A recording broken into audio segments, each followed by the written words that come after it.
음, 어느새 2월 2일 화요일 저녁입니다.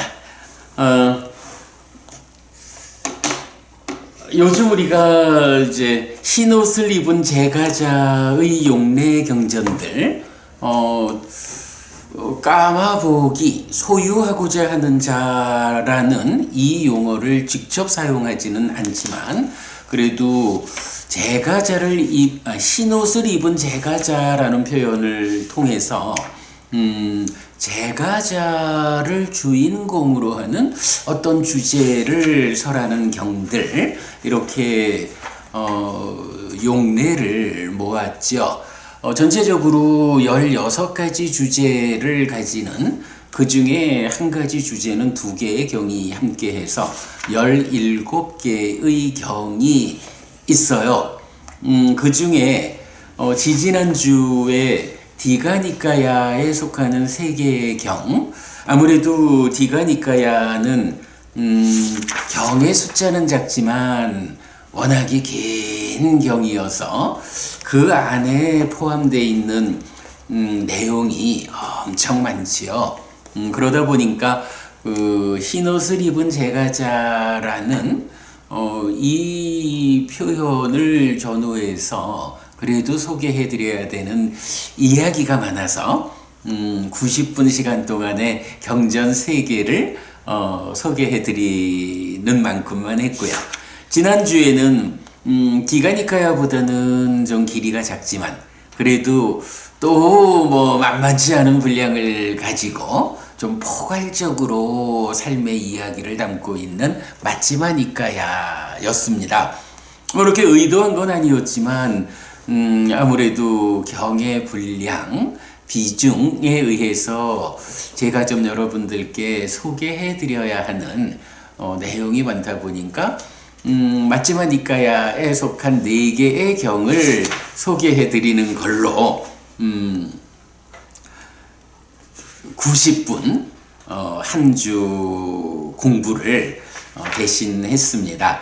자, 오늘은 이제 그 8번째 순서입니다.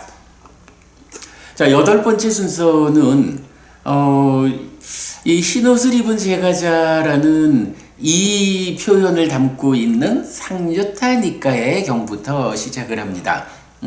상유타니까야에서는 하나의 경이 이 표현을 담고 있어요. 보강버부님 인사 주셨군요. 안녕하세요. 일주일간 잘 계셨죠? 네.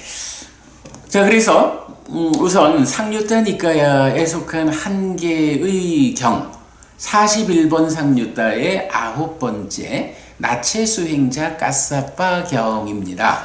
41번 상유타는 찌따장자라고 해서 부처님 제자 중에 특히 남신자, 제가의 남자 신자 중에 설법에서 으뜸이다 라고 불리우는 분이세요. 그래서 아예 찌따장자를 주인공으로 하는 하나의 상유타가 구성되어 있을 만큼 비중이 큰 분이죠. 이 찌따상유타에 속한 9번째 경이 나체수행자 까사빠 경, 그러니까 찌따장자하고 그의 벗인 나체수행자 까사빠, 두 사람 간에 어떤 일화가 있었는가 라고 소개되는 경입니다. 뭐 이 경은 이제 기본적으로 찌따장자가 불환자를 성취한 사람이다. 말씀드렸지만 제가자거든요. 제가의 남신자인데 이 찌따장자가 그냥 단순히 설법의 으뜸이여 말을 잘해 이런 것이 아니고 불환자의 경지를 성취한 분이다. 그러니까 설법을 잘한다. 남신자 중에 설법의 으뜸이다 라고 하는 이것이 그냥 좀 들어가지고 말하는 재주 이렇게 말하는 게 아니라 직접 배운 그대로 수행하는 일을 통해 가지고 불환자를 성취한 분이다 라는 것을 이제 일단 알려줘요. 그래서 제가자 가운데 범행을 실천하는 자 브라흐마짜리를 대표적으로 알려주는 분이다. 근데 이제 이 경에서 찌따장자가 불환자를 성취했다라는 것을 이제 알려주고 있죠. 자, 경 소개하겠습니다. 교재 140쪽입니다. 남신자 중 설법의 으뜸인 찌따장자를 주인공으로 하는 이 경은 범행을 실천하는 흰옷을 입은 제가자의 대표적인 용례라고 할 수 있습니다. 찌따장자는 출가 전의 친구였던 나체 수행자 까사파를 만나서 출가자로의 30년 동안 인간의 법을 넘어선 성자에게 어울리는 지화견의 성취 그리고 편히 머문 이런 성과를 얼마나 얻었는지 묻지만 나체 수행자 까사파는 나체이고 삭발하고 먼지더리를 가진 것 외에 성취한 바가 없다라고 말합니다. 반면에 찌따장자는 제가자임에도 인간의 법을 넘어선 성자에게 어울리는 지화견의 성취와 편히 머뭅이란 성과의 측면에서 초선, 제2선, 제3선, 제4선을 원하는 만큼 성취하여 머문다고 답합니다. 무엇보다도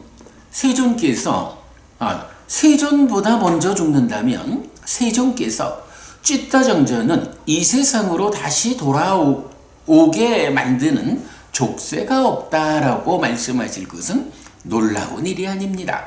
라고 말함으로써 불환자를 성취하였음을 선언합니다. 자, 요 부분이 이제 찌따장자가 그 까사빠라고 하는 나체 수행자를 만나는데 이 까사빠가 나체 수행자로 출가하기 이전에 두 사람이 친구였던 거예요. 그래서 이제 이전에 친구였던 두 사람이 만나서 찌따장자가 까사빠에게 물어보는 거지요. 그래, 그때 우리 번님은 출가해서 30년을 살았는데 그 30년 동안 어떤 출가의 성과를 거두었을까? 그래서 인간의 법을 넘어선 성자에게 어울리는 차별적인 지화견 그리고 그럼으로써 편히 머문 요 두 가지 측면에서 얼마나 성과를 얻었습니까? 라고 질문을 하니까 나체 수행자 까사파는 요게 뭐 이제 그 나체 수행자라는 그들 그룹대로의 삶의 방식이죠. 그저 나체로 살고 삭발하고 그 다음에 먼지털이 뭐 이렇게 이제 들고 다니는 게 있겠죠. 뭐 요렇게 삶을 살아가는 거 말고는 뭐 특별히 그렇게 인간의 법을 넘어선 성자에게 어울리는 차별적인 지화견 뭐 이런 거 얻은 게 없어. 편히 머문? 뭐 잘 모릅니다. 라고 대답을 한 거죠. 잠깐만요. 이상하네. 페이스북이 시작하면서 저는 켰다고 생각했는데 또 시작이 안 돼 있었네요. 이거 페이스북에 한 7분가량 좀 늦게 시작하게 됐습니다. 이해하시고 그렇게 보겠습니다.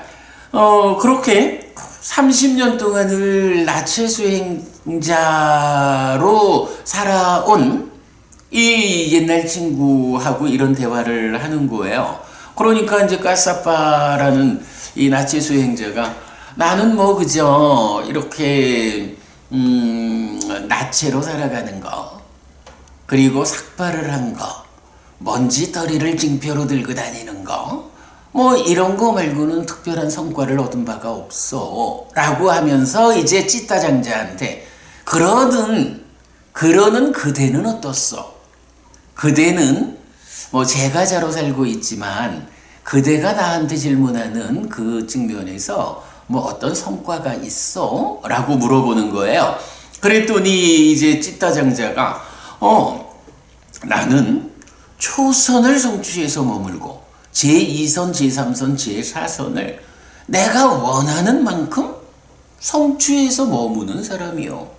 나는 이렇게 제가자이지만 바르게 범행을 닦는, 그래서 삼매를 성취하고 삼매의 토대 위에서 깨달음으로 나아가는 이런 바른 삼매를 닦는 사람이요.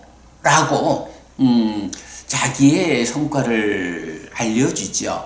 그러면서 이제 그 자리에서 하는 얘기가 내가 이렇게 조선, 제2선, 제3선, 제4선 이런 높은 삼매를 원하는 대로 얻는 삼매를 닦는 수행을 하는 사람이요. 이러한데 나의 삼매를 닦는 수행의 성과가 어느 만큼이냐라고 하면, 만약에 내가 부처님보다 먼저 죽게 되면 부처님께서 말씀하실 것이다. 찌따장자가 죽었는데 찌따장자는 이 세상으로 다시 오게 만드는 족쇄가 없다 라고 말씀하실 것이고, 그건 뭐 놀라운 일이 아니다. 자, 여기서 이 세상으로 다시 오게 만드는 족쇄라는 게 뭐냐 하면 5가지 낮은 단계의 족쇄라고 불리죠. 보통 오하분결인데 유신견, 의심, 계금치, 그리고 소유의 관심과 진해라는 요 5가지가 나를 중생 세상에 머물도록, 중생이라는 이 제한된 삶을 벗어나서 해탈하지 못하도록 붙잡아매는 족쇄요. 근데 이 족쇄가 10가지가 보통 실시가 되는데, 그 중에 높은 5가지, 낮은 5가지라고 말할 때 낮은 5가지 족쇄가 그거요. 그런데 이 낮은 단계의 5가지 족쇄가 완전히 끊어지면 그 상태가 불환자라고 불리우는 높은 성취가 되는 거죠. 불환자. 불환자는 죽으면 정거천이라는 높은 세상에 태어나게 되고, 다시는 정거천 밖의 중생 세상으로 돌아오지 않는다라는 특징을 가지고 있죠. 그래서 이제 까사빠라는 옛날 친구가 나는 그대가 질문한 것과 같은 그런 특별한 능력을 얻지 못했는데 그렇게 질문하는 당신은 어떻소? 라고 할 때 나는 초선, 제2선, 제3선, 제4선이라는 이 높은 삼매를 원하는 대로 성취하는 사람이요. 그런 가운데에 바르게 삼매를 닦아가지고 이 5가지 낮은 단계의 족쇄를 다 부수었기 때문에, 만약에 내가 부처님보다 먼저 죽게 되면 부처님이 찌따장자는 불환자여 라고 나의 죽음을 선언하실 것이다. 그것은 놀라운 게 아니다 라고 해서 내가 지금 불환자의 성취 상태에 있어 라고 답변을 하는 거죠. 그래서 제가 시작하면서 이 경의 중심 주제, 남진자 중 설법의 으뜸인 찌따장자가 불환자를 성취한 사람이다. 범행을 실천하는 제가자의 아주 중심되는 경우를 보여준다. 이렇게 제가자도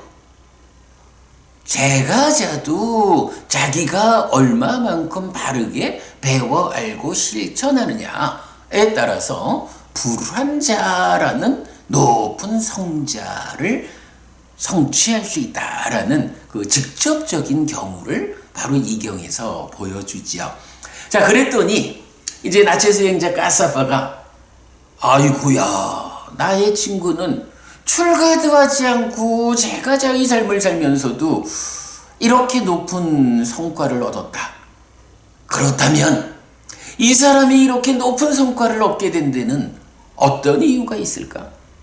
참으로 이 사람은 어떤 공부를 했을까?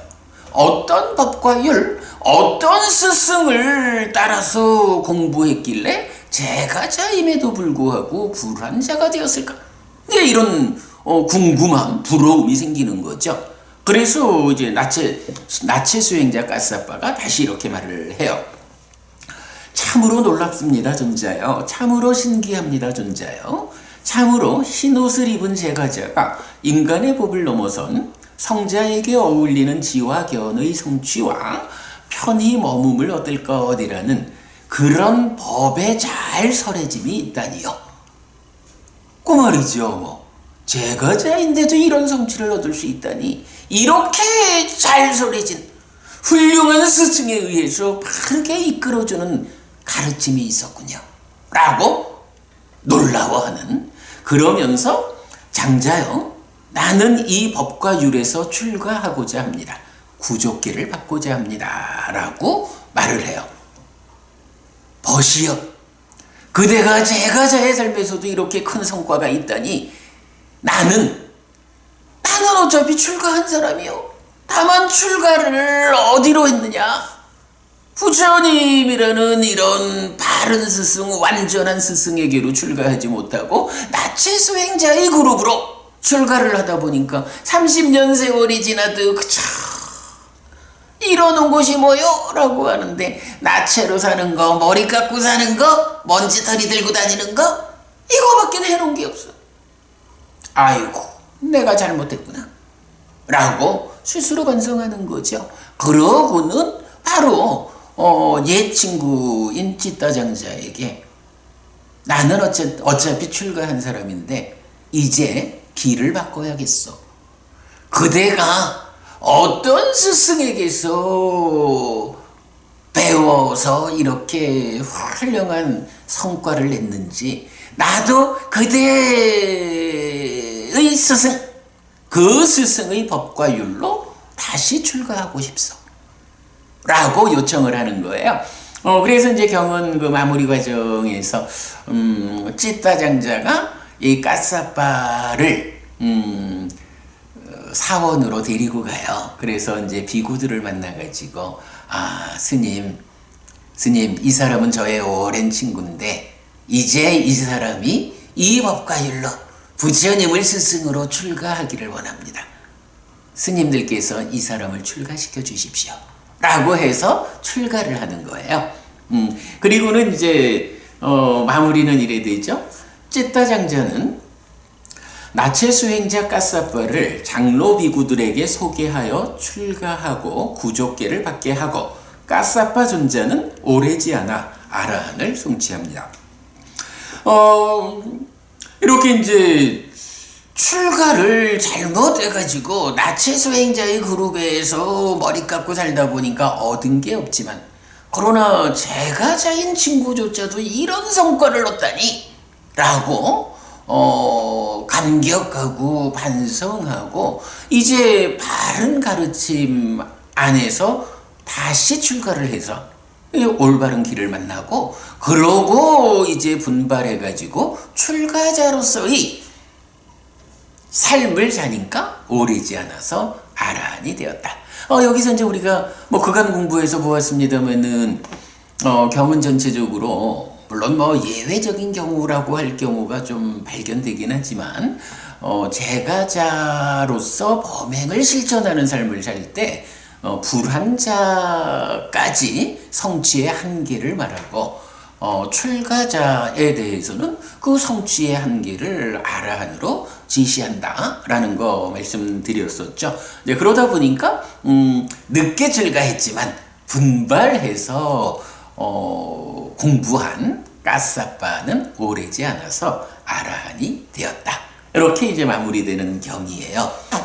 그래서 여기서는 우리가 아무튼 그 내용을 볼 수 있어요.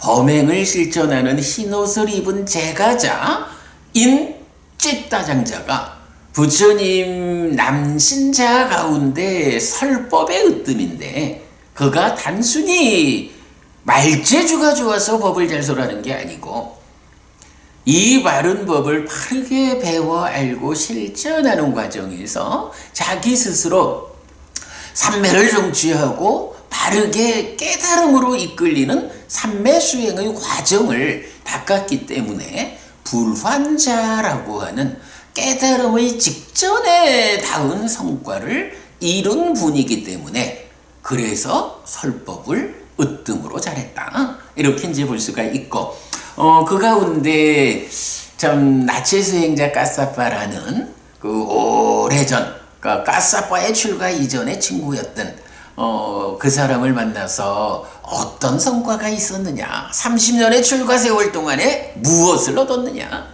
라고 할 때 뭐 아무것도 얻지 못했다. 그랬을 때 제가자이지만 찌따장자가 이러한 성과를 얻음을 보고 까사빠가 분발해가지고 나도 이 법과 율에서 말하자면 불교 신자로 개종을 하겠다. 불교 신자로 개종해가지고 출가해가지고 공부하겠다. 라고 길을 바꾸는 거죠.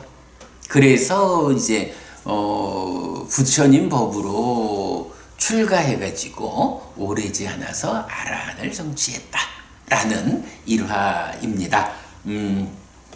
뭐 여러 가지 우리가 알 수 있는 부분들이 있죠. 네, 그리하고 이제 다음 경우로 가보겠습니다. 9번째 순서로 앙구타라 니카야 둘의 모음에 43에서 52번까지 10개의 경이 뭐 짧게 쭉 이어지는데 모임품이에요.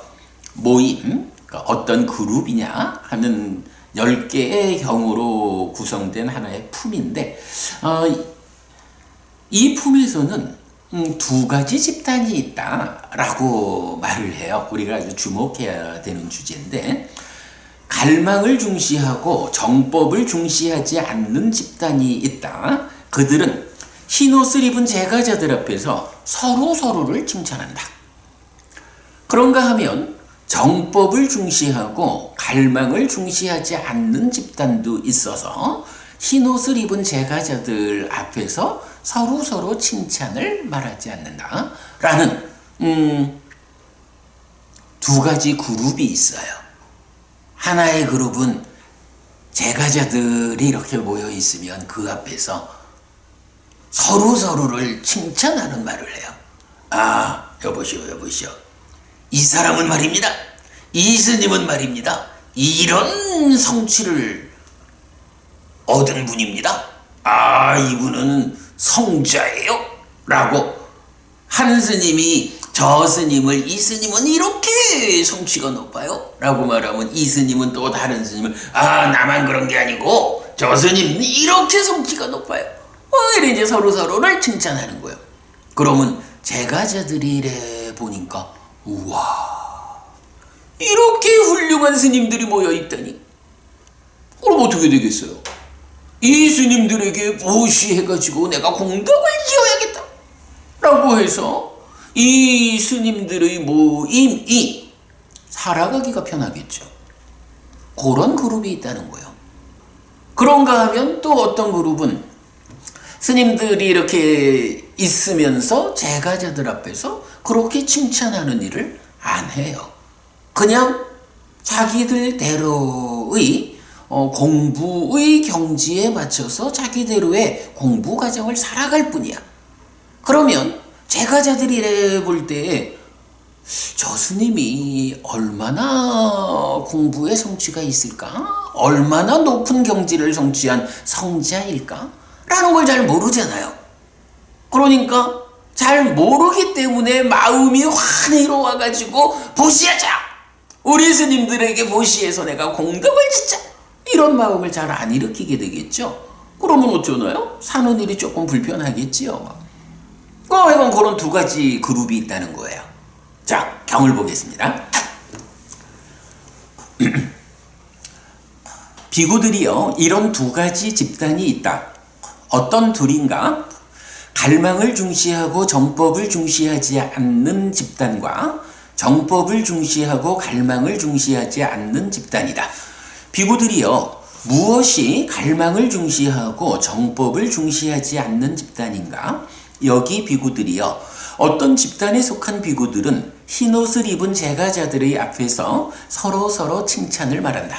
이러이러한 비구는 양면해탈자이고, 이러이러한 비구는 해해탈자이고, 이러이러한 비구는 몸으로 실현한 자이고, 이러이러한 비구는 견해를 성취한 자이고, 이러이러한 비구는 믿음으로 해탈한 자이고, 이러이러한 비구는 법을 따르는 자이고, 이러이러한 비구는 믿음을 따르는 자이고, 이러이러한 비구는 계를 중시하고 선한 성품을 가진 자이고, 이러이러한 비구는 계를 경시하고 악한 성품을 가진 자이다 라고, 그들은 그로 인해 필수품을 얻는다. 그들은 그 필수품을 얻은 뒤에 이기적이고 갈망의 탐욕에 묶여서 위험을 보지 못하고 해방으로 이끄는 지혜도 없이 그것을 사용한다. 비구들이요, 이것이 갈망을 중시하고 정법을 중시하지 않는 집단이라고 불린다라고 해요.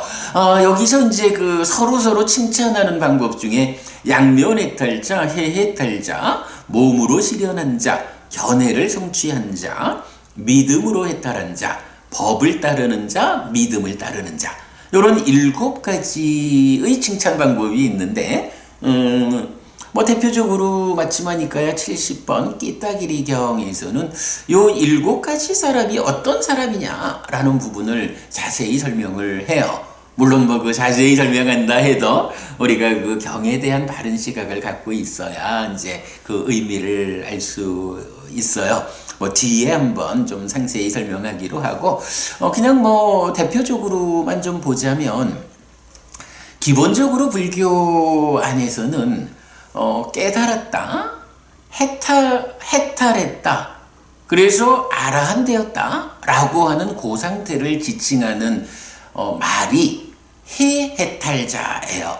지혜로서 해탈했다 라는 거거든요. 그래서 뭐 이 해해탈자가 경의 정의에 의하면 초선부터 단계적으로 초선, 제2선, 제3선, 제4선, 공무변처, 식무변처, 무소유처, 비상비비상처, 그리고 그 너머에 상수멸이라는 9단계의 산매가 있어요. 구차제정 이러죠. 차례차례로, 그러니까 차례 순서적으로 깨달아 올라가는 이런 의미예요. 이런 9단계의 산매, 구차제정을 말하면서 마지막 상수멸을 성취해서 머물면서 지혜로서 보아서 번뇌가 다한다. 상수멸이라는 마지막 산매의 상태에서 오직 지혜로서 보아서 번뇌가 다하면, 번뇌가 완전히 부서지면 그때 아라한을 성취했다 이렇게 말하는 거거든요. 이제 이런 구차제정이라는 산매의 끝에 가서 상수멸을 성취해서 머물면서 지혜로서 보아 번뇌다한 이렇게 깨달은 자를 아라한이라고 말하고, 이제 불교적으로 완성이죠. 해탈한 거고 윤회에서 벗어난 거고 불사가 실현된 열반을 실현한 이제 이런 하여간 완성이죠. 기본적으로 이렇게 구차제정이라는 산매의 끝에서 지혜로서 보아 번뇌가 다한 이런 아라한을 부르는 말이 해해탈자예요. 이 부분 사실은 좀 헷갈리는 사람들이 많은데 경은 분명하게 정의해 주는 거예요. 그런데 이제 여기서 아라한이 해해탈자가 아라한인데, 해해탈자 말고 다른 방법으로 아라한을 표현하는 경우가 몇 가지 있어요. 뭐 대표적으로 양면해탈자, 육신통 아라한, 삼명 아라한 이래가지고 삼명 아라한이라고 하면 여러분 우리가 이제 그 사선삼명 이래 말하지만 숙주명, 천안명, 누진명 이래가지고 숙주명 전생을 보는 명이니까 뭐 그냥 밝음 이렇게 표현할까요? 원래는 그것도 이제 알무로 나타나요. 그리고 천안명 해가지고 중생들의 그 죽고 태어남을 보는 능력이죠. 그리고 이어서 누진명이라고 해서 번뇌를 부수고 아라한을 성취하는.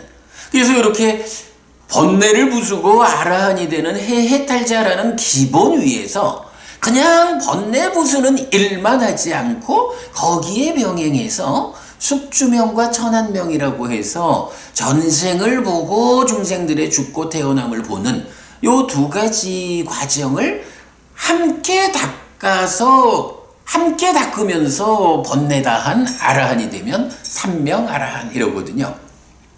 그보다 내가 조금 더 넓은 과정을 좀 가야겠다라고 말하면 이제 육신통 아라한이 되는데 육신통은 그대로 신적통, 천이통, 다심통, 숙명통, 천안통에 이어서 누진통으로 아라한되는 이런 그 번뇌를 부수고 아라한되는 그 과정에 병행해서 신족통, 천이통, 다심통, 숙명통, 천안통이라고 하는 5과정이 함께 되는, 그래서 누진통까지 해서 6과정을 함께 성취해서 아라한이 되면 육신통 아라한 이러거든요. 그런가 하면 이제 또 하나 아주 중요한 표현이 양면해탈자라는 표현이 나타나요. 양면해탈자. 해해탈자하고 대표적으로 양면해탈자가 제시되는데 해해탈자에 견주어서 양면해탈자 이러면, 자, 해해탈자가 기본적으로 구차재정이라는 이 삼매의 끝에 가서 지혜로서 보아 번뇌가 다한 아라한이잖아요. 그러면 양면해탈은 이런 삼매 위에서 해탈하는 거 말고 또 한 가지 측면이 있다라고 하는 건데, 보통은 이제 그 아라한 되는 해해탈자를 삼매 없이 깨닫는, 이렇게 이제 이해를 하고 있다 보니까 양면해탈자는 삼매로서 깨닫는, 이렇게 이해하는 경우가 많은데, 사실은 경에 의하면 삼매 없이 깨닫는다라는 것은 부처님 깨달음 아니에요. 불교적으로 윤회에서 벗어나는 깨달음은 삼매 없이는 못 가요. 그건 명확한 거고, 그런 삼매라는 한 길에서 그 끝에 지혜로서 깨닫는 이런 해해탈자가 있고, 그렇다면 이런 삼매로 깨닫는 해해탈 말고 또 어떤 한 측면이 있어가지고 양면해탈자냐라고 말할 때 결론만 말씀드리겠습니다. 우리가 이제 욕계, 색계, 무색계라고 하는 3계가 있잖아요. 우리 인간은 욕계에 속하잖아요. 이럴 때 색계, 무색계라고 하는 높은 하늘이 있어요. 신이라고 불리우는 그 높은 하늘 세상의 중생들, 삼매를 닦는 가운데에 한 면으로 의성신이라는 용어가 나타나지만 의성신을 만들어 가지고 색계 세상의 신들과 직접 교류하는, 그리고 상성이라고 말합니다마는 무색계에서 그냥 무색계의 삼매 위에서 깨달음으로 가는 게 아니라 무색계를 성취해서 머무는 그 가운데에 무색계의 중생들과 함께 만나 교류하는, 그래서 색계 무색계라고 하는 이 높은 하늘의 사람들과 직접 만나는, 달리 말하면 색계 무색계를 직접 경험하는 요 측면이 삼매로서 깨달는 해해탈자에 더해지는 추가적인 하나의 측면. 그래서 이렇게 삼매로서 깨달는 해해탈자의 측면에다가 색계 무색계 높은 하늘을 직접 경험하는, 체험하는, 그들과 그 하늘 사람들과 함께 교류하는 이러한 그 성취가 병행된 깨달음, 이런 사람을 양면해탈자 이렇게 부르는데 얘기가 더 길어지면 너무 어려워지고요. 그러나 여러분 이렇게 부처님 법에서 깨달았다라고 말하면 삼매 없이 깨닫는 법은 없다. 해해탈자가 구차재정의 마지막에서 지혜로서 보아 번뇌다 하는 그런 깨달음이다. 이미 해해탈자는 구차재정이라는 삼매 위에서 진행된다 라는 이 부분 꼭 놓치면 안 됩니다. 이 부분을 놓치면 삼매 없이 깨닫는다라고 하는, 그러다 보면 깨달음이라고 말하는 그 수준이 애들 장난 같은 수준이 돼버리는, 이건 불교 자체의 경쟁력을 낮추는 일이 되죠. 잘 봐야 합니다.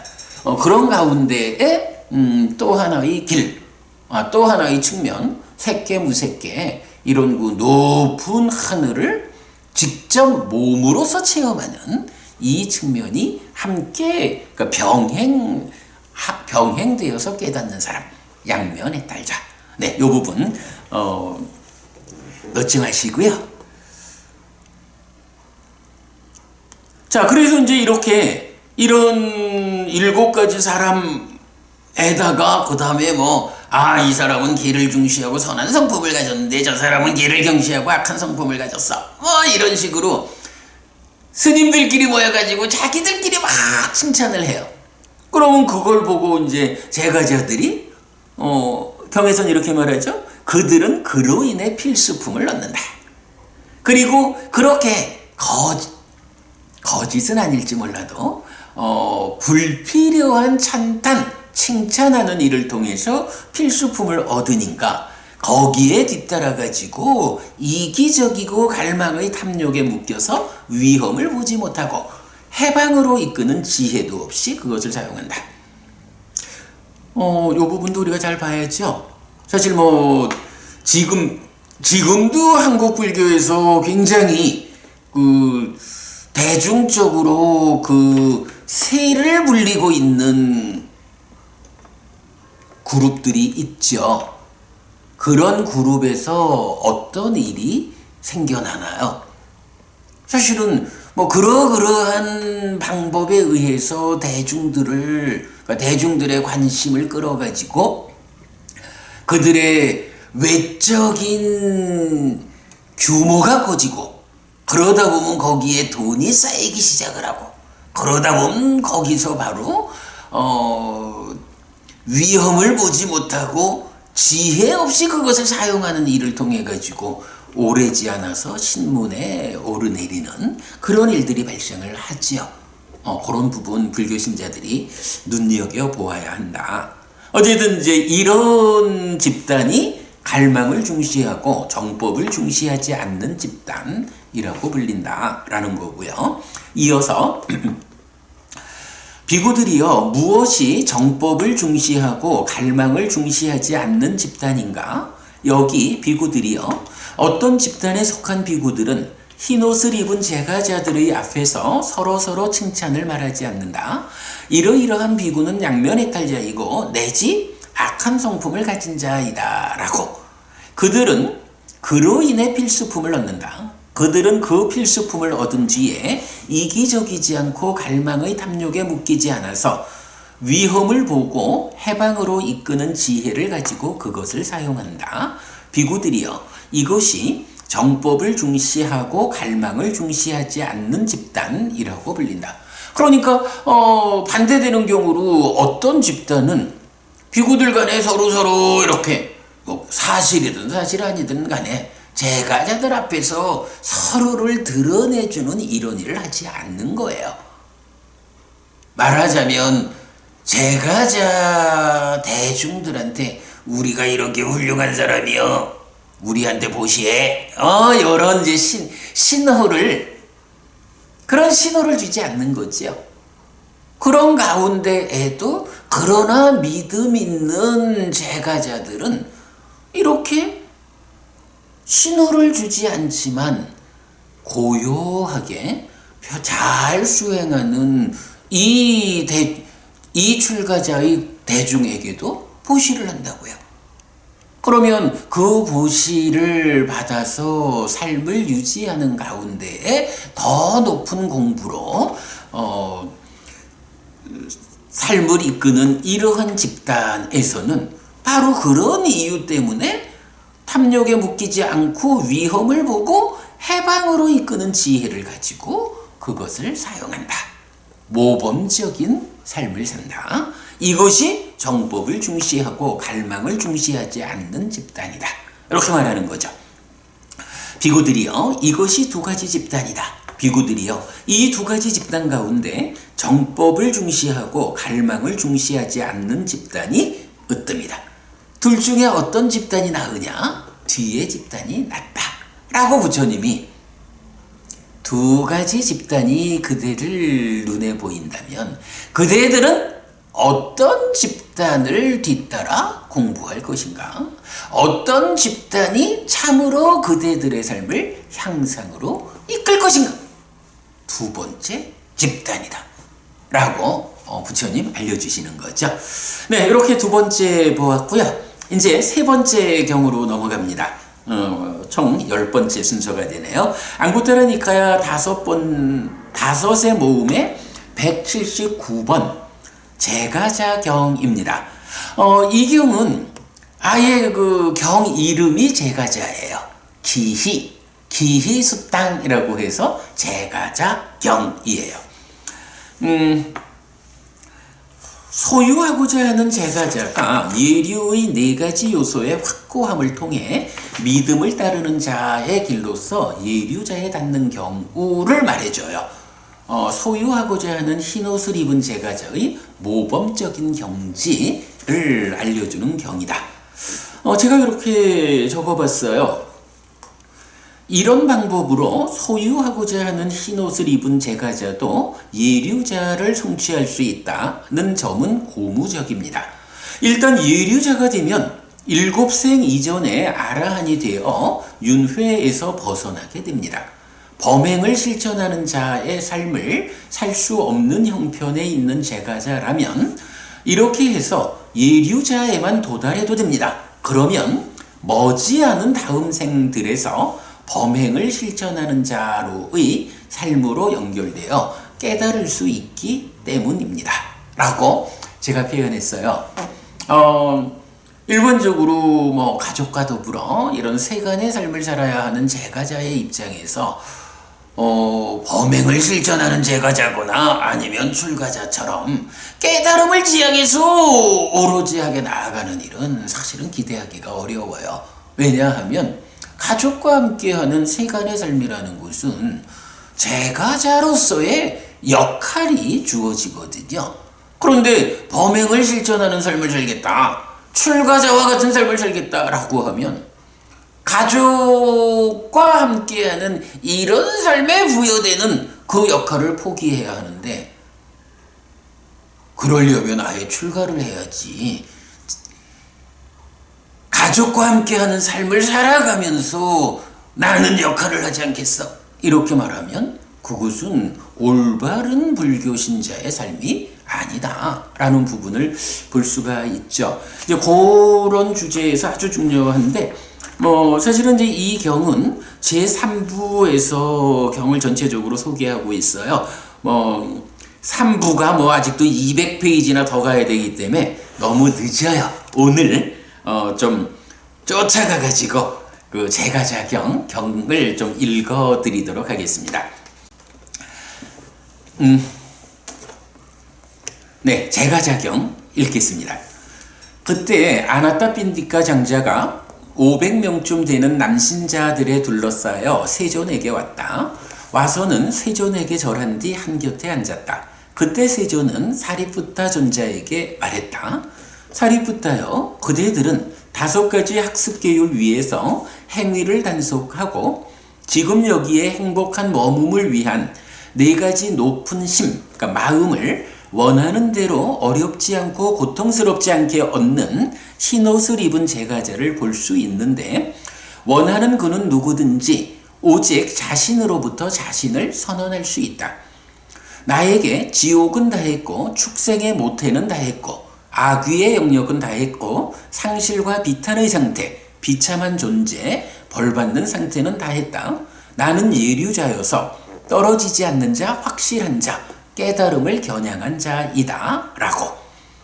그러면 그는 어떤 5가지 학습 계율 위에서 행위를 단속하는가? 여기 사리붓다여 성스러운 제자는 생명을 해치는 행위로부터 피하고 내지 5개입니다. 술과 발효액 등 취하게 하는 것으로 인한 방일한 머금으로부터 피한다. 그는 이런 5가지 학습 계율 위에서 행위를 단속한다. 그가 원하는 대로 어렵지 않고 고통스럽지 않게 얻는 지금 여기의 행복한 머금을 위한 4가지 높은 마음은 무엇인가? 사리붓다여 여기 성스러운 제자는 이렇게 그분 세조는 모든 번뇌 떠나신 분 내지 존귀하신 분입니다 라고 부처님에 대한 확실한 믿음을 지닌다. 비구들이여 이것이 청정하지 못한 마음을 청정하게 하고 깨끗하지 못한 마음을 깨끗하게 하기 위한 지금 여기의 행복한 머금을 위한 첫 번째 높은 마음의 얻음이다. 사리붓다여 여기 성스러운 제자는 세존에 의해 잘 설해진 법은 내지 개별적으로 알려지는 것이다 라고 가르침에 대한 확실한 믿음을 지닌다. 비구들이여 이것이 지금 여기의 행복한 머금을 위한 2번째 높은 마음의 얻음이다. 사리붓다여 여기 성스러운 제자는 진지하게 수행하는 세존의 제자들인 상가 내지 이 세상에 위없는 복전입니다 라고 성자들에 대한 확실한 믿음을 지닌다. 비구들이여 이것이 지금 여기에서의 확실한 머금을 행복한 머금을 위한 3번째 높은 마음의 얻음이다. 사리붓다여 여기 성스러운 제자는 깨지지 않고 내지 삼매로 이끄는 성자들이 동의하는 계들을 갖춘다. 비구들이여 이것이 지금 여기에서의 행복한 머금을 위한 4번째 높은 마음의 얻음이다. 사리붓다여 그대들은 5가지 학습 계율 위에서 행위를 단속하고 지금 여기의 행복한 머금을 위한 4가지 높은 마음을 원하는 대로 어렵지 않고 고통스럽지 않게 얻는 흰옷을 입은 제가자를 볼 수 있는데 원하는 그는 누구든지 오직 자신으로부터 자신을 선언할 수 있다. 나에게 지옥은 다했고 축생의 모태는 다했고 악귀의 영역은 다했고 상실과 비탄의 상태, 비참한 존재, 벌받는 상태는 다했다. 나는 예류자여서 떨어지지 않는 자, 확실한 자, 깨달음을 겨냥한 자이다 라고. 네, 이렇게 그 제가자경이 설해집니다. 여기에서 이제 부처님께서 아나타핀디카를 비롯한 그 장자들한테 그렇게 말씀하시는 거예요. 그대들이 비록 제가자라 해도 그래서 범행을 실천하는 일, 출가자의 삶을 통해서 깨달음을 실현하기 위한 외길의 삶을 살지는 못한다 해도 그러나 그대들이 하나의 경지에 오르는 방법이 있다. 그것이 뭐냐? 첫째, 5계를 지켜야 한다. 5가지 학습 계율 위에서 즉 5계를 지닌 삶을 통해서 행위를 단속하고 거기에서 4가지 높은 마음을 얻어야 한다. 지금 여기의 행복한 머금을 위한 4가지 높은 마음이다. 그것이 무엇이냐라고 하니 읽어드렸지만 부처님에 대한 확실한 믿음, 가르침에 대한 확실한 믿음, 성자들에 대한 확실한 믿음, 그리고 성자들이 동의하는 계를 갖추는 것. 불법성 3보의 확실한 믿음을 갖는 것, 부처님이 일러주는 그러한 계를 지니는 것. 요 4가지를 높은 마음이라고 부처님 말씀하시는 거예요. 그래서 5계를 지닌 삶의 토대 위에서 이런 4가지 높은 마음을 잘 갖추면 이때 그대들에게 하나의 경지가 실현된다. 근데 그 경지가 무엇냐 하면 부처님 이래 말씀하시죠. 누구든지 오직 자신으로부터 자신을 선언할 수 있다. 나는 이런 사람이요. 나는 이런 경지를 얻었어 라고 스스로 선언할 수 있다. 그러면 그 경지가 무엇냐? 나에게 지옥은 다했고 축생의 모태는 다했고 악귀의 영역은 다했다. 상실과 비탄의 상태, 비참한 존재, 벌받는 상태는 다했다. 요거 뭐죠? 지옥과 축생과 악귀, 보통 말하는 삼악처라는 거죠. 그러니까 5개의 도대 위에서 불법승삼보에 대한 확실한 믿음, 그리고 부처님이 일러주는 계를 지닌 이런 4가지 높은 마음을 잘 갖추면 사막처에 떨어지지 않는다. 첫 번째죠. 그리고 이어서 그러한 사람이 예류자다. 그래서 이렇게 사막처에 떨어지지 않는 예류자가 내가 되었기 때문에 이제 더 이상 떨어지지 않는다. 확실하다. 깨달음을 겨냥했다. 라고 나를 선언한다는 거예요. 그러니까 한마디로 말하면 이러한 5개와 4가지 높은 마음을 잘 갖추었기 때문에 나는 예류자가 되었습니다. 예류자가 되었기 때문에 이제 사막처로 떨어지진 않습니다. 깨달음이 나에게 확실해졌습니다. 여기서 왜 깨달음이 확실해졌나요? 예류자가 되면 최대 7번 태어나는 그 삶의 과정 안에서 아라한이 성취된다라고 예류자를 특징 짓거든요. 그러니까 일단 예류자만 되면 깨달음이 확실해진 거예요. 그래서 저는 예류자를 깨달음이 보장된 자리다 이렇게 말을 하거든요. 이건 굉장히 중요해요. 경에서 보면 비구들이 출가하는 목적이라고 말할 때 물론 당연히 아라한이 되는 게 목적이죠. 그러나 비구가 출가하는 목적의 자리에 예류자를 말하는 경이 꽤 여러 개가 있어요. 그게 뭔가요? 일단 예류자가 되면 깨달음이 보장되는 거예요. 이제는 예류자가 되었기 때문에 금생에 단박 깨닫든지 아니면 한두 번 더 삶의 과정을 거치든지 어쨌든 7번 이내에 깨달음이 성취돼 그만한 경지에 온 사람을 예류자라고 하는 거예요. 이렇게 알려주는 거거든요. 그래서 떨어지지 않는 자, 사막처로 떨어지지 않는다. 확실한 자, 최대 7생 이전에 아라한이 된다라는 이 확실함이 있어. 이렇게 깨달음을 겨냥하는 사람이 나는 되었어. 이렇게 이제 예류자를 말하는 거거든요. 그런데 바로 부처님이 그대들이 제가자라 해도 5개를 지닌 확고함 위에서 4가지 높은 마음을 이렇게 잘 갖추면 그대들이 예류자가 된다라고 알려주거든요. 근데 여러분 이 내용은 사실은 굉장히 중요한 거예요. 사실은 지금 이제 유튜브나 페이스북에 지금 함께 이제 법우님들 계십니다만은 대부분 제가자시잖아요. 제가자의 입장에서 나는 제가자니까 어쩔 수 있나 이렇게 사는 거지. 그게 아니라는 거예요. 제가자 가운데도 사실은 출가는 형편상 못했다 해도 세간의 삶을 접어두고 수행을 하는 이런 범행을 실천하는 자도 있죠. 그런 사람들은 거의 출가자에 버금가는 삶이다 이래 해야 되겠지만 이런 경우로 말고도 보통의 제가자, 가족과 더불어 세간의 삶을 살아가는 보통의 제가 신자도 단지 5개에 확고하게 5개를 지니는 그 위에서 4가지 높은 마음, 불법승 삼보에 대한 확실한 믿음, 그리고 성자들이 동의하는 계를 지니는 이 4가지에 의해서 바로 이렇게 떨어지지 않는 자, 확실한 자, 깨달음을 겨냥한 자인 예류자가 될 수 있다. 사실은 이것보다 더 희망적인 가르침이 어디 있어요?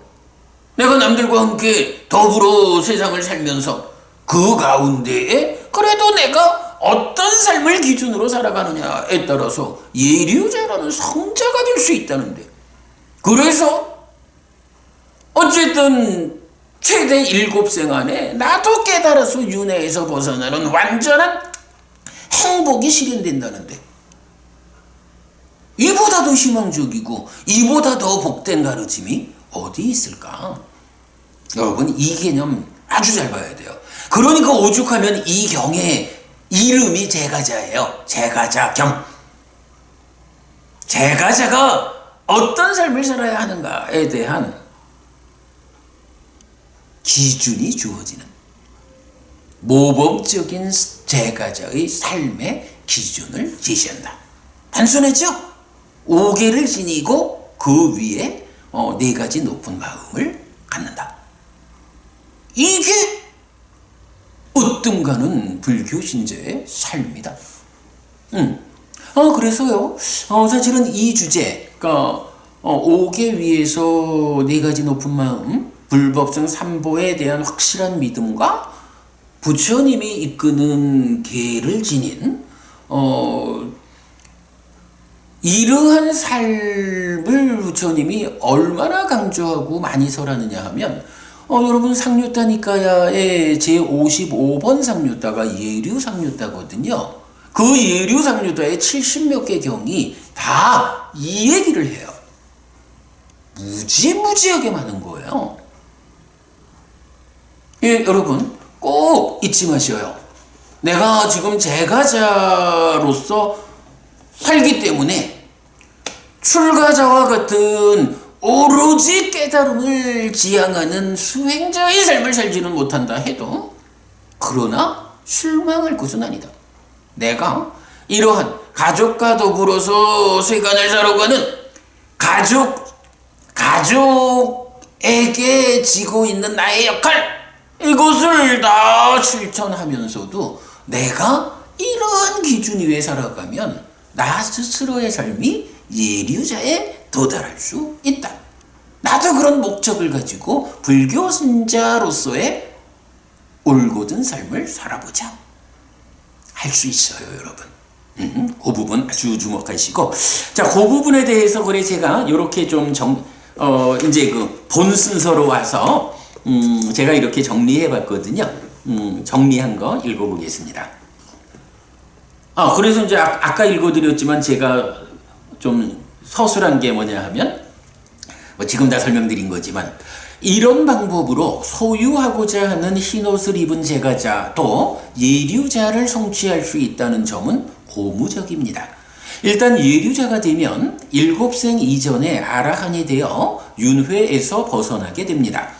범행을 실천하는 자의 삶을 살 수 없는 형편에 있는 제가자라면 이렇게 해서 예류자에만 도달해도 됩니다. 그러면 머지않은 다음 생들에서 범행을 실천하는 자로의 삶으로 연결되어 깨달을 수 있기 때문입니다. 네, 이렇게 제가 좀 요약을 해봤고요. 이제 좀 서술이 있습니다. 이 경은 소유하고자 하는 흰옷을 입은 제가자의 모범적인 경지를 설명합니다. 5가지 학습 계율, 즉 5개 위에서 행위를 단속하면서 지금 여기의 행복한 머금을 위한 4가지 높은 마음에 속하는 것을 원하는 대로 어렵지 않고 고통스럽지 않게 얻는 자인 어떤 흰옷을 입은 제가자를 설명하는데 예류자입니다. 충분히 설명드렸죠. 이때, 근데 여기서 하나 주목할 거, 이때 지금 여기의 행복한 머금을 위한 4가지 높은 마음에 속하는 것, 지금 우리가 설명한 바로는 불법성 3보에 대한 확실한 믿음, 그리고 부처님이 지시하는 계에 대한 계를 지닌 요 4가지, 그 4가지 높은 마음이잖아요. 그런데 이때 지금 여기 행복한 머금을 위한 4가지 높은 마음에 속하는 것은 부처님 가르침 성자들에 대한 확실한 믿음과 삼매로 이끌고 성자들이 동의하는 계들을 갖추는 것인데 예류자의 요소 4가지입니다. 요게 55번 상류타 예류 상류타에 집중되어 있는 주제입니다. 특히 지금 여기의 행복한 머금을 위한 4가지 높은 마음에 속하는 것은 이것 외에 4가지 선, 사선이에요. 그러니까 초선, 제2선, 제3선, 제4선. 네 가지 선도 있는데 이 경을 제외한 모든 용례에서 네 가지 선으로 나타납니다. 자, 무슨 말씀이냐 하면 이렇게 지금 여기에 행복한 머금을 위한 네 가지 높은 마음에 속하는 것이라는 한 구절이 있어요. 근데 이 구절이 니카야 안에 제법 많이 나타나거든요. 근데 한 가지 특징을 볼 수 있는 거예요. 이런 네 가지 높은 마음이라는 동일한 표현을 가지고 무엇이 그 네 가지 높은 마음인가? 라고 할 때 두 가지가 있다는 거예요. 하나는 지금 이경에서 우리가 보는 예류자를 위해서 주어져 있는 불법성 삼보에 대한 확실한 믿음, 그리고 그러한 계를 지니는 것. 요것이 한 가지, 그러니까 한 경우에 네 가지 높은 마음이에요. 근데 요거 말고 또 하나의 경우에 네 가지 높은 마음이 제시가 된다는 건데, 그거는 초선, 제2선, 제3선, 제4선이라는 바른 삼매를 말하거든요. 그런데 이제 경은 제법 많은 경들이 이런 지금 여기의 행복한 머금을 위한 네 가지 높은 마음에 속한 것을 말하는데, 그 중에 오늘 우리가 공부한 제가자경 하나에서만 이런 삼보에 대한 확실한 믿음, 이런 네 가지 마음을 말하고, 나머지 모든 경들은 다 네 가지 삼매, 네 가지 선, 사선을 말한다 라는 거예요.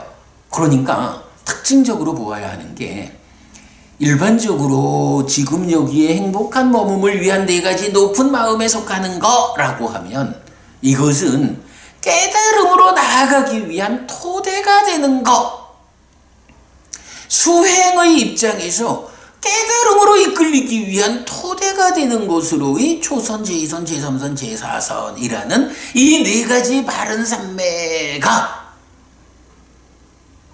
네 가지 높은 마음에 속하는 것이에요. 그런데 제가자들을 위한 딱 하나의 경우, 제가자경에서만 유독 정말 특별한 경우로 오계 위에서 불법성 삼보에 대한 확실한 믿음과 계를 지니는 요것을 네 가지 높은 마음에 속하는 것이다 라고 유일하게 표현을 해주면서, 그것이 예류의 구성 요소다, 이 네 가지를 갖추면 예류자가 된다 라고 예류의 요소로서 설명을 하고, 예류상류따 55번 예류상류따의 70몇 개의 경이 모두 이러한 네 가지 예류의 요소를 갖추어서 예류자가 되어라 라고 말해주고 있다는 거예요. 요런 특별함. 이 경 하나만을 제외하면 작지 않게 나타나는 이 네 가지 높은 마음은 오직 수행의 측면에서 깨달음으로 나아가기 위한 토대가 되는 초선, 제2선, 제3선, 제4선으로만 나와요. 바로 이 제가자경 하나에서만 5개의 토대 위에서 이러한 예류의 네 가지 요소를 갖추는 요것이 높은 마음에 속하는 것으로 유일하게 나타난다. 그만큼 제가자들이 어떤 방법으로 예류자를 실현할 수 있느냐라는 그 안내를 제가자경이 해주고 있다. 뭐 이런 측면에서 우리가 사실은 까마복이 소유하고자 하는 자라는 표현이 직접 나타나지 않아도 그 연장선상에서 흰옷을 입은 제가자의 용례 경전들을 함께 보는 거예요. 이러한 부분들이 정말로 이 책 불교 인문 1 소유하고자 하는 자를 위한 가르침, 이 책이 의도하는 소유하고자 하는 자라고 하는 보통의 불교신자, 대부분의 불교신자들을 위해서 부처님이 어떤 공부를 가르쳐 주셨느냐 라고 그 공부를 모으는 목적이다 라고 말할 수 있고, 또 반복해 말씀드리지만, 그러기 때문에 저도 이제 법부님들한테 자주 그 말씀 드리는 거예요. 저희 홈페이지 오셔가지고 책을 좀 구입하시라. 아니면 가진 돈 3만 원 내고 책을 사는 것도 좋지만, 그거보다 헬피 스님한테 책을 한 권 선물 받으면 더 좋겠다 싶은 마음이 드시면 연락을 주시면 제가 책을 선물해 드릴 수 있다. 왜? 우리가 이 시간 이렇게 90분이란 시간을 할애해 가지고 같이 공부를 하는데, 교재를 읽어가면서 공부하는 시간이기 때문에 되도록 여러분들께서 이 시간에는 이 책을 함께 펼쳐놓고 참여를 해주시면 공부 성과가 높아진다. 그 측면 때문에 제가 선물해 드릴 수도 있고, 구입을 해주시면 그만큼 저희한테 보탬이 되고, 두 방법 어떤 것이든 좋다. 이렇게 계속 제가 안내를 드리는 겁니다. 자, 그렇고요. 그래서 이경 부분은 제가 이렇게 마무리를 했어요. 이런 점에서 이경, 제가자경은 네 가지 높은 마음의 측면에서 네 가지 선을 닦아 법을 따르는 자의 길로 예류자에 닿는 일반적 경우 범행을 실천하는 출가자와 제가자가 아닌 예류자의 네 가지 요소의 확고함을 통해 믿음을 따르는 자의 길로서 예류자에 닿는 경우 소유하고자 하는 제가자를 보여주는 특별한 경이라고 하겠습니다. 그만큼 소유하고자 하는 흰옷을 입은 제가자의 모범적인 경지를 드러내주는 것입니다 라고 정리를 했거든요. 반복 말씀드리지만 이제 우리가 제가자로서 가족과 더불어 세간의 삶을 살아내고 그 가운데서 나에게 주어진 역할에 충실해야 하는 이런 보통이고 대부분인 제가자로서 어떤 신행을 하는 것이 올바른 방법이냐라고 할 때 이제 부처님은 명확한 답을 주시는 거예요. 오늘 여러분께서 정말 이 결론 하나만 딱 기억하신다 해도 충분히 90분 공부에 성과가 있다라고 할 수 있어요. 부처님이 알려주는 불교 신자의 모범, 5계를 지닌 자가 되어라. 5계로서 행위를 단속하는 그러한 확고함 위에서 네 가지 높은 마음을 갖춰라. 네 가지 높은 마음, 여기선 무엇입니까? 부처님에 대한 확실한 믿음, 가르침에 대한 확실한 믿음, 성자들에 대한 확실한 믿음, 그리고 부처님이 이끄는 계를 지니는 것. 이렇게 5계 위에 네 가지 높은 마음이라는 이 두 가지에만 불교 신자가 확고할 수 있다면 바로 그러한 삶의 완성에 출가하지 않고도 가족과 더불어 삶을 살면서도 법부님들의 삶이 예류자라는 성자의 경지를 실현할 수 있다. 일단 예류자까지만 가면 나머지는 길어봐야 7생이다. 그 안에 아라한이 된다. 깨달아서 윤회에서 벗어난다. 이런 부분이 부처님에 의해서 증명되고 있지요. 그래서 불교 신자의 삶은 5계라는 토대 위에서 불법승 삼보에 대한 확실한 믿음, 그리고 부처님이 일러주는 계를 지니는 이 예류의 4요소를 갖추는 것. 요것이 중심이다. 그리고 이 방법에 의해서 예류자에 이르는 사람을, 이제 아까 그 7가지 사람 얘기했지만 그 중에 믿음을 따르는 자, 믿음이라는 이 방법에 의해서 예류자에 도달하는 사람. 이렇게 되는 거죠.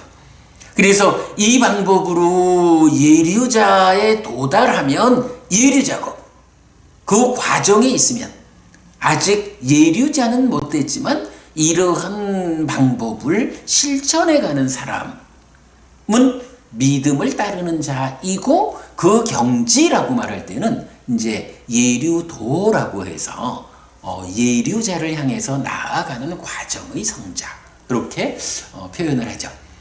그런가 하면 이제 그 반대 방향에서 수행을 통해서 초선, 제2선, 제3선, 제4선 이런 네 가지 높은 마음 위에서 수행의 방법에 의해서 번뇌를 일부 부수고 예류자가 되는 이런 길을 법을 따르는 자라고 말하죠. 그래서 법을 따르는 자와 믿음을 따르는 자가 이렇게 차별적으로 설명이 된다라는 것도 이제 중요한 주제가 됩니다. 네, 제가작용 아주 중요한 이야기 이렇게 말씀드렸고요. 또 넘어가겠습니다. 자, 11번째 순서입니다. 앙구타라 니카야 다섯의 모음의 196번 큰 꿈경이에요. 사실은 이제 경에서는 우리가 이제 사람들은 살다 보면 꿈이라는 일에 이제 굉장히 관심이 많죠. 그래서 꿈을 꿈을 해석하는 사람들이 많죠. 그래서 꿈이 미래의 어떤 것을 암시하느냐, 이제 이런 여러 가지 이제 그 꿈과 관련한 이제 그 세상 사람들의 관심이 많지만, 사실은 경에서는 꿈에 대한 이야기가 별로 없어요. 그저 나온다 하면 이제 자비희사, 사무량심, 그 중에 하여간 자해의 마음을 닦으면 이 자해의 마음을 닦는 그 힘으로 나쁜 꿈을 꾸지 않는다. 이제 이런 정도가 언급되고, 또는 이제 부처님을 말할 때 꿈꾸지 않고 잘 잔다.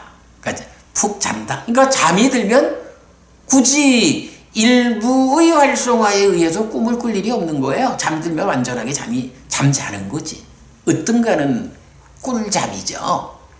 이렇게 이제 꿈이라는, 금방은 꿀잠이라고 한 거예요. 꿈꾸지 않고 푹 자는 거.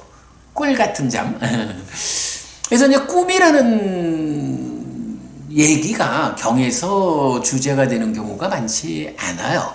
그런데 유독 지금 소개해드리려는 이 앙구타라 니카야 다섯의 모음의 196번 이 경은 제목이, 그러니까 경 이름이 큰 꿈이에요. 큰 꿈경이어가지고 정말 좀 유별나게 부처님이 부처되기 이전에 이런 꿈을 꿨다 라고 소개하는 경이에요. 하여간 꿈과 관련해서 드물게 나타나는데, 부처님이 부처되기 전에 어떤 꿈을 꿨을까? 좀 흥미가 생기는 그런 주제죠. 자, 보겠습니다. 네, 제가 이제 적기를 꿈을 주제로 하는 경우는 잘 발견되지 않는 가운데 이 경은 부처님의 꿈을 주제로 함, 이렇게 적었고요. 부처님이 깨달음을 얻기 전에 5가지 꿈을 꾸었다고 소개하는 경입니다. 그죠? 깨달음을 얻기 전에, 그러니까 부처되기 전에 수행자로 있었던 과정에 5가지 꿈을 꾸었다. 첫 번째 꿈은 큰 대지를 침상으로 히말라야 산을 베개로 양손은 동서의 바다에 닿고 두 다리는 남쪽 바다에 닿은 꿈인데, 부처님의 위없는 바른 깨달음을 암시하는 꿈입니다. 이거는 이제 경에서 그렇게 설명을 하는 거예요. 부처님이 이거 꿈을 꿨어요. 인도 대륙이라고 볼까요? 큰 대지를 침상으로 등을 대고 누웠다는 거죠. 히말라야 산이 머리를 베는 베개예요. 양손은 동서의 바다에 닿았고, 머리가 히말라야 북쪽에 있으니까 두 다리는 남쪽 바다에 닿았다. 그러니까 그 인도 대륙 전체를 부처님의 몸으로 덮었다. 뭐 이런 이야기가 되겠죠. 그런데 경에서는 이 꿈이 부처님의 위없는 바른 깨달음을 암시하는 꿈이다라고 설명되어 나와요. 그런가 하면 두 번째 꿈은 풀이 배꼽에서 자라나서 구름에 닿고서야 머문 꿈. 그러니까 부처님의 배꼽에서 풀이 자라나 가지고 구름까지 닿고서 머물렀대요. 그러니까 부처님 배꼽에서 풀이 하나 나와가지고는 얼마나 높이 자랐는지 구름 위에 올라가서야 멈췄다. 이런 꿈을 꾸셨다라는 건데, 이 꿈의 의미를 팔정도를 깨달아 선언한 것을 암시하는 꿈이다. 이렇게 말하고 있어요. 그런가 하면 세 번째 꿈은 검은 머리의 흰 벌레들이 두 발로부터 올라와서 양 무릎을 덮은 꿈. 그러니까 하얀 벌레들이 유독 머리는 검다는 거예요. 검은 머리 짐승은 거두지도 말라고 이렇게 표현하나요? 검은 머리를 한 인간들 이렇게 되겠죠. 이렇게 검은 머리의 흰 벌레들이 두 발로부터 올라와서 양쪽 무릎까지를 덮었대요. 몸 전체를 덮은 게 아니라 양쪽 무릎이라는, 그러니까 몸으로 보면 이제 아랫부분을 덮은 꿈인데, 이것은 많은 흰 옷을 입은 제가자, 그러니까 흰 벌레인데 검은 머리 이렇게 되겠죠. 흰 옷을 입은 제가자들이 살아있는 내내 열애에게 귀의한 것을 암시하는 꿈이다. 그러니까 제가자의 상황을 말하기 때문에 이 깨달음이라고 하는 열애의 몸으로 보자면 제가자의 그 귀의해서 뒤따르는 경지를 양 무릎에 해당하는 좀 낮은 경지로 제시하고 있다. 이렇게 볼 수 있겠죠.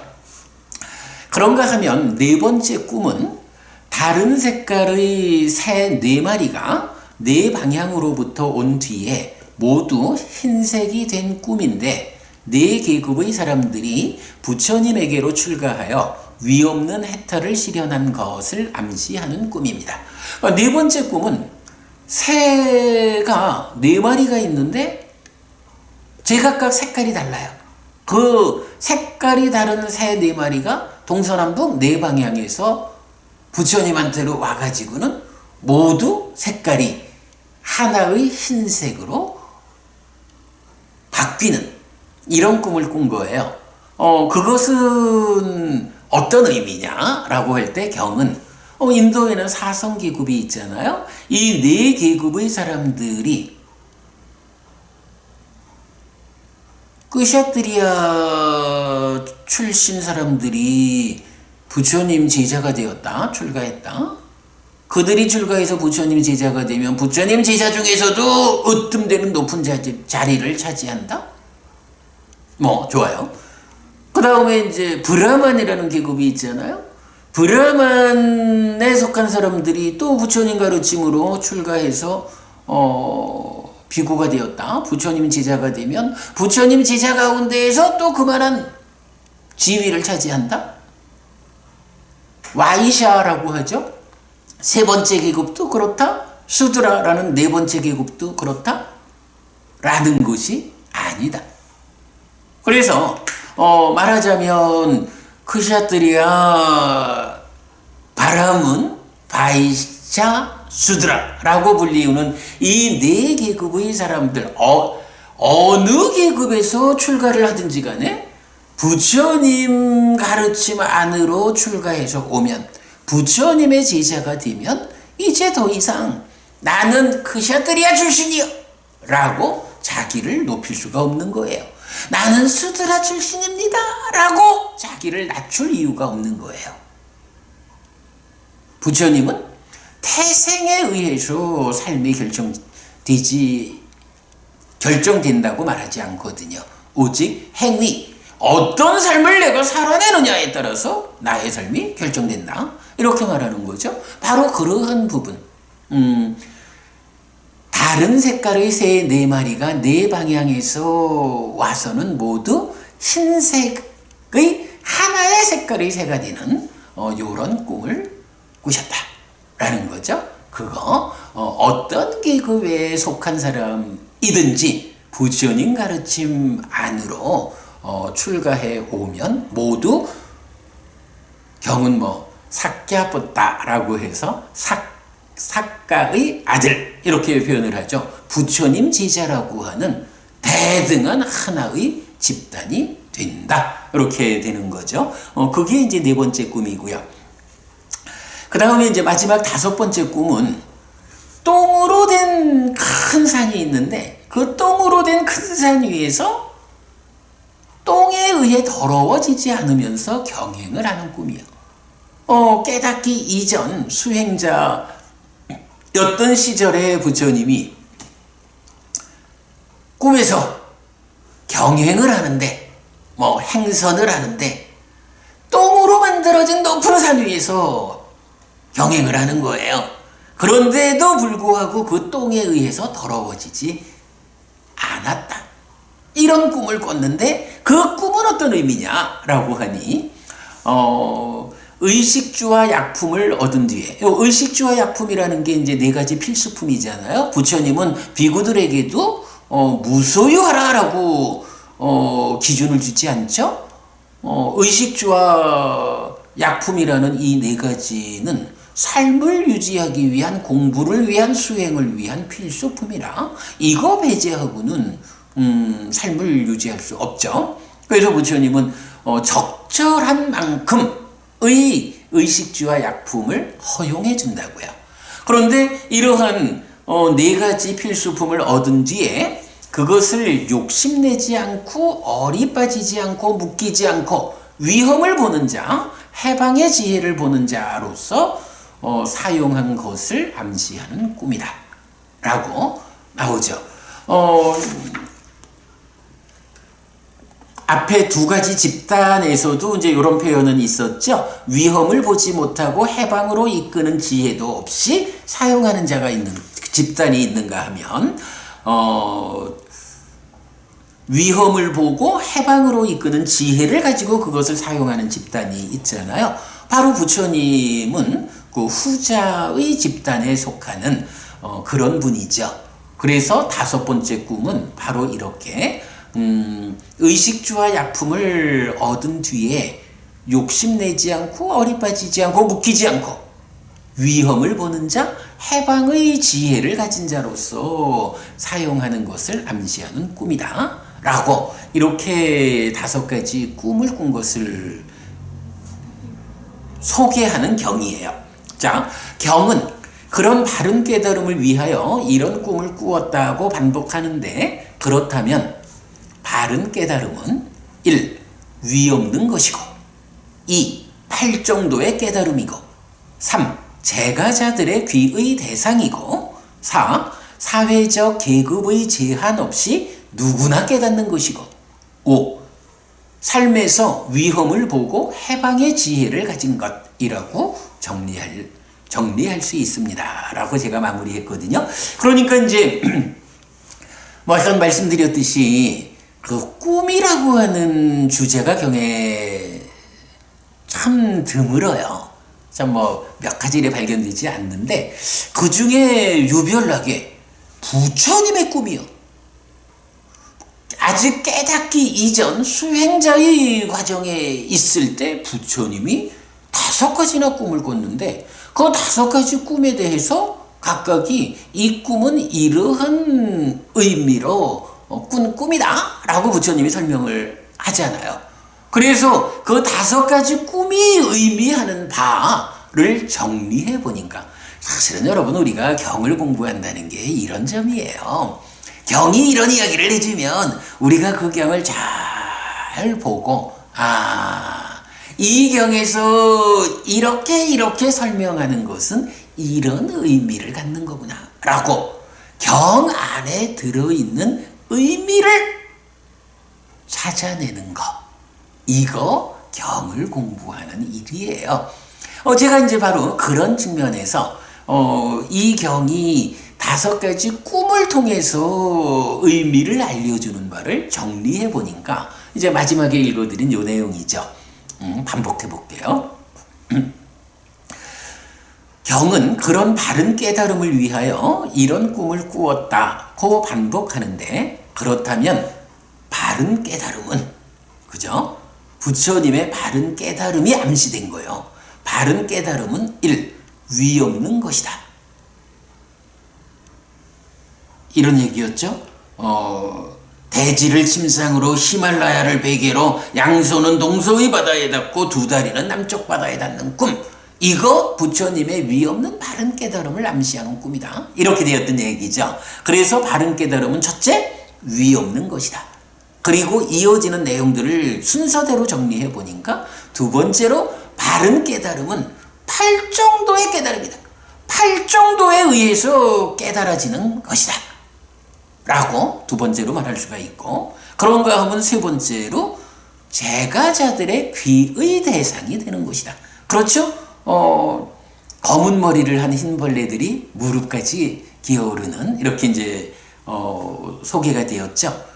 흰옷을 입은 제가자들이 살아있는 내내 열애에게 귀의하는 것을 암시한다 그랬어요. 그래서 이 깨달음은 세 번째가 제가자들의 귀의 대상이 되는 깨달음이다.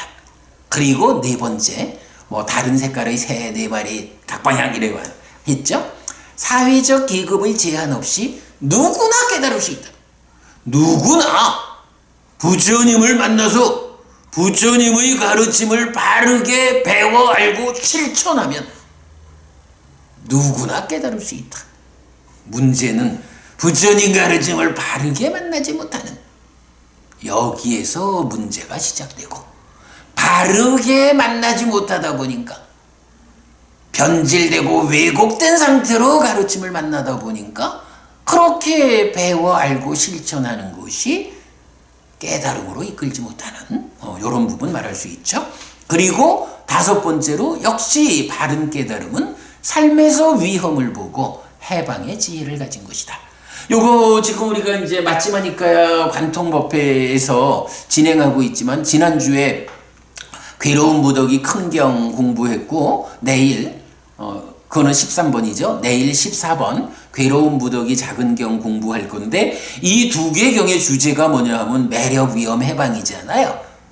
바로 지금 여기서 그래 이제 지난주에 제가 이 매력, 위험, 해방이라는 이 주제가 부처님 깨달음을 선언하는 경 15개 중에 9개에 속한다. 부처님 깨달음을 설명하는 주제의 3분의 2가 매력, 위험, 해방이다.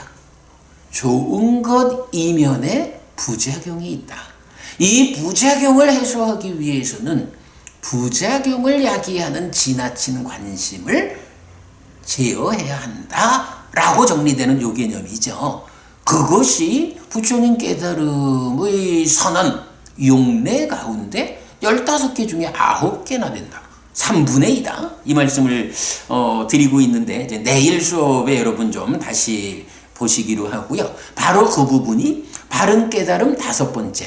삶이라는 자체가 아주 좋지요. 매력적이죠.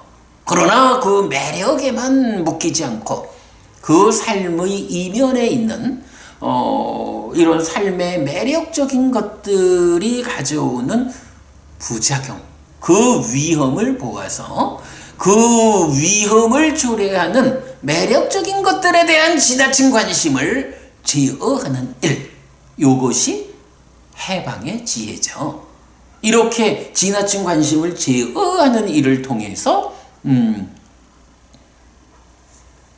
좋은 것을 누리는 이면에 숨어있는 괴로움의 문제를 해소하고, 그럼으로써 완전한 행복을 실현하는 이러한 부처님 가르침, 부처님 깨달음을 우리가 말하게 되는 거죠.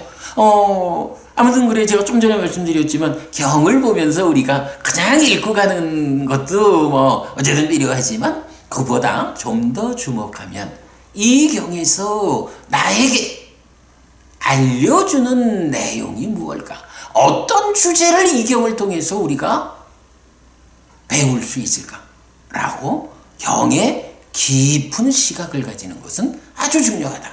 그래서 이렇게 유별나게 나타나는 부처님의 꿈을 주제로 하는 이 경에서도 부처님이 그런 꿈을 꾸셨대라는 것이 아니라 그 꿈과 관련한 부처님의 설명에서 정말로 다른 깨달음이란 이런 5가지 특징을 가지고 있구나 라고 읽어내는 것, 이게 경을 공부하는 것이다 라는 부분 다시 말씀드려요. 네, 오늘은 이렇게 해서 8, 9, 10, 11 그래도 오늘도 4개밖에 못했네요.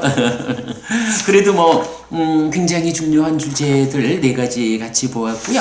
네, 이제 요 주제가 12번부터 16번까지 5개의 주제가 남아 있는데 다음 주에는 조금 서둘러서 흰옷을 입은 제가자의 기타 용례 마무리할 수 있도록 하겠습니다. 그래서 다음 주에 이제 거기까지를 하면 이 교재가 모두 4부로 되어 있다고 했잖아요. 이제 1부가 마무리가 되는 겁니다. 소유하고자 하는 자 1부가 마무리되고 이제 2부 행위 업의 개괄로 들어가는데 사실은 이 책을 만드는 중심에 있던 내용은 바로 이 행위 업의 개괄이에요. 업이라는 거 어떻게 사는 거냐 하는 얘기죠. 이 업을 바르게 알아가지고 그 업을 잘 제어하는 삶, 그래서 괴로움을 만들지 않고 행복을 만드는 삶, 그 내용을 업의 개괄에서 담고 있는데 이 업의 개괄을 중심에 두고 선행하는 과정으로 소유하고자 하는 자와 관련한 용례 중심으로 소개를 하는 게 이제 다음 주에 끝날 거고요. 그리고 나면 이 업이라는 것이 제사라는 주제로 연결되면서 공덕이라는 개념으로 제3부로 연결되는 이런 그 책의 구성을 보여주는데 기대하셔도 좋을 겁니다, 여러분. 아주 기대할 수 있는 주제들이 이어서 나타나고요. 우리가 이런 천천히 사실은 입문이라고 하지만 공부가 필요한 이 책을 열심히 진행해 왔는데 그래도 참 시간이 누적되니까 이제 다음 주면 제1부를 마감하고 중심되는 주제 업에 대한 이야기로 다다음 주부터는 들어갈 수 있게 되었다 라는 거 말씀드리면서 오늘 공부 여기서 마무리하도록 하겠습니다. 다음 주는 명절이 있는데 제가 이제 다음 주에 우리 법우님들과 함께 그러니까 오프라인으로 하는 법회, 수요일, 목요일 법회는 쉬려고 하고요. 이 시간, 화요일 저녁 시간 불교 입문 읽고 보충하기는 다음 주에도 그대로 진행을 할 겁니다. 여러분 기억하셨다가 공부에 동참해 주시기 바라고요. 오늘 공부 이렇게 마무리하겠습니다. 수고하셨습니다, 여러분. 행복하십시오. 감사합니다.